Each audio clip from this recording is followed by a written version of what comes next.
Hi. അപ്പോൾ നമുക്കൊരു പുതിയ കഥ കേട്ടാലോ? അപ്പോൾ നിങ്ങൾ ആദ്യം തൊട്ട് തന്നെ വിശദമായിട്ട് സ്കിപ്പ് ചെയ്യാതെ മുഴുവനായിട്ട് കേൾക്കാനായിട്ട് ശ്രമിക്കുക.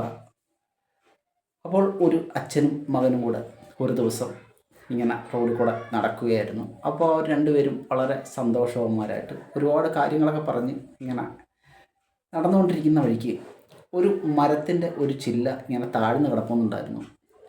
അപ്പോൾ അതിൻ്റെ ഒരു ഭാഗം വന്നിട്ട് ഈ കുട്ടിയുടെ കണ്ണിൽ കൊണ്ടു. അപ്പോൾ ഈ കുട്ടിക്ക് ആകപ്പാടെ സങ്കടമായി, അവന് ദേഷ്യമായി. കാരണം അവന് നല്ലോണം വേദനിച്ചു. അപ്പോൾ അവൻ എങ്ങനെയെങ്കിലും ഈ കമ്പ് പിന്നെ ഒടിക്കണമെന്നുള്ള ഒരു ആഗ്രഹം വന്നു. അവൻ അച്ഛനോട് പറയുകയാണ്, അച്ഛാ, ഈ മരത്തിൻ്റെ കൊമ്പ് എൻ്റെ കണ്ണിൽ വന്ന് തട്ടി, നമുക്ക് അതങ്ങ് ഒടിച്ചു കളയാം, എനിക്കത് ഒടിച്ചു കളയണം എന്ന് പറഞ്ഞു. അപ്പോൾ അച്ഛൻ പറഞ്ഞു, ഓക്കെ, നീ അത് ഒടിച്ചു കളഞ്ഞോളൂ. അങ്ങനെ ആ മകൻ ഇത് ഒടിക്കാനായിട്ട് ആദ്യം ഒരു ശ്രമം നടത്തി നോക്കി. കാരണം അവനെയും കാട്ടി പൊക്കത്തിൽ നിൽക്കുമായിരുന്നു ഈ ഒരു ചില്ല എന്ന് പറയുന്നത്. അപ്പോൾ അച്ഛൻ പറഞ്ഞു, സാരമില്ല, നീ ഒന്നും കൂടെ ശ്രമിച്ചു നോക്കൂ, നടക്കും. അപ്പോൾ അവൻ ഒന്നും കൂടെ ഒന്ന് ചാടി പിടിക്കാനായിട്ട് നോക്കി. ഒരു രക്ഷയുമില്ല, എന്നിട്ടും നടക്കുന്നില്ല. അവൻ ആപാടെ ദേഷ്യമായി. അപ്പോൾ അച്ഛൻ പറഞ്ഞു, നീ വീണ്ടും വീണ്ടും ശ്രമിച്ചുകൊണ്ടിരിക്കൂ, നടക്കും, നിന്നെ കൊണ്ടത് പറ്റും എന്ന് പറഞ്ഞു. വീണ്ടും ആ പയ്യൻ ചാടുകയാണ്. നടക്കുന്നില്ല. 4 or 5 പ്രാവശ്യം അവൻ ആവർത്തിച്ചു, എന്നിട്ടും നടക്കുന്നില്ല. അവൻ ആകപ്പാടെ സങ്കടമായി. അവൻ അച്ഛനോട് വീണ്ടും പറയാണ്, അച്ഛാ, എന്നെ കൊണ്ട് പറ്റുന്നില്ല.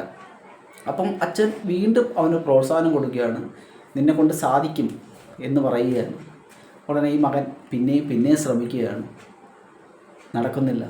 അവസാനം ഈ അച്ഛൻ മകനോട് പറയുകയാണ്, നീ നിൻ്റെ സർവ്വശക്തിയും ഉപയോഗിക്കും, തീർച്ചയായിട്ടും അത് സാധിക്കും. അങ്ങനെ ആ മകൻ അവൻ്റെ സർവ്വശക്തിയും എടുത്ത്, അവനെ കൊണ്ട് പറ്റാവുന്നിടത്തോളം ശക്തി അവൻ സമാഹരിച്ചുകൊണ്ട് അവൻ ഒരൊറ്റ ചാട്ടം ചാടി ഈ കൊമ്പിൽ പിടിക്കാനായിട്ട്. പക്ഷേ കൊമ്പിനകത്ത് പിടുത്തം കിട്ടിയെന്നല്ലാതെ അത് ഒടിച്ചെടുക്കാനായിട്ട് അവനെ കൊണ്ട് സാധിച്ചില്ല.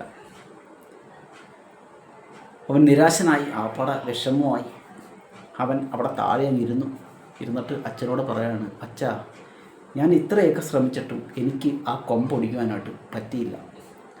ഉടനെ അച്ഛൻ പറഞ്ഞു, മകനെ, ഞാൻ നിന്നോട് പറഞ്ഞു നിൻ്റെ സർവ്വശക്തിയും എടുത്ത് അത് ഒടിക്കാനായിട്ട്. പക്ഷേ നീ നിൻ്റെ സർവ്വശക്തിയും ഉപയോഗിച്ചില്ല. കാരണം നിൻ്റെ ഒരു ശക്തിയായിരുന്നു നിൻ്റെ അടുത്ത് നിന്ന നിൻ്റെ അച്ഛൻ. അപ്പോൾ നീ എന്തുകൊണ്ട് എന്നെ വിളിച്ചില്ല? എന്നോട് വിളിച്ചിട്ട്, അച്ഛാ, നമുക്ക് ഈ ചില്ല ഒടിക്കാമെന്ന് പറഞ്ഞായിരുന്നെങ്കിൽ ഞാനും കൂടെ നിൻ്റെ ഒപ്പം കൂടിയനായിരുന്നു. അപ്പോൾ നമ്മൾ രണ്ടുപേരും കൂടെ ശ്രമിച്ചായിരുന്നെങ്കിൽ തീർച്ചയായിട്ടും നമുക്ക് ആ മരച്ചില്ല ഒടിക്കാനായിട്ട് കഴിയുമായിരുന്നു. അപ്പോൾ നിങ്ങൾക്ക് ഈ കഥയിൽ നിന്ന് എന്തും മനസ്സിലായി? നമ്മുടെ ജീവിതത്തിൽ പലരും ഇങ്ങനെയാണ്. നമ്മൾ ഒരു കാര്യം ചെയ്യാനായിട്ട് ഇറങ്ങി പുറപ്പെടുമ്പോൾ നമ്മൾ പരാജയപ്പെടുന്നു. നമ്മൾ വീണ്ടും ഒന്ന് ശ്രമിച്ച് നോക്കാമെന്ന് കരുതുന്നു, പരാജയപ്പെടുന്നു. 2, 3, 4 തവണ നമ്മൾ ശ്രമിച്ച് നോക്കുന്നു, പരാജയപ്പെടുന്നു. അവസാനം നമ്മൾ ആ ശ്രമം ഉപേക്ഷിച്ചിട്ട് പോവുകയാണ് പതിവ്.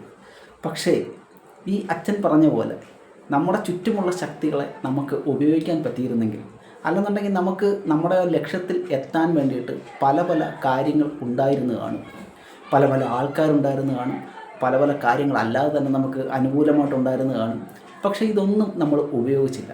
നമ്മൾ ഈ ശക്തികളെ ഒന്നും ഉപയോഗിക്കാതെ സ്വന്തമായിട്ട് അത് ചെയ്യാനായിട്ട് ശ്രമിച്ചു, നമ്മൾ പരാജയപ്പെട്ടു.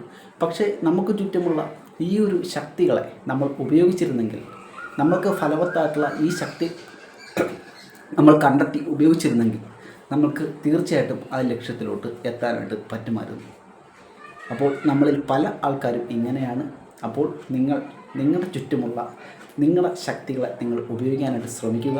നിങ്ങൾക്ക് അതിനു വേണ്ടിയിട്ട് നിങ്ങളുടെ ലക്ഷ്യത്തിലോട്ട് നിങ്ങൾ ഫോക്കസ് ചെയ്യുമ്പോൾ നിങ്ങൾക്ക് വേണ്ടി എല്ലാ കാര്യങ്ങളും പ്രകൃതി ഒരുക്കിയിട്ടുണ്ടാവും. അത് നിങ്ങൾ മറന്നു പോകാതിരിക്കുക. അപ്പോൾ ഇതാണ് നമ്മുടെ ചെറിയ കഥ.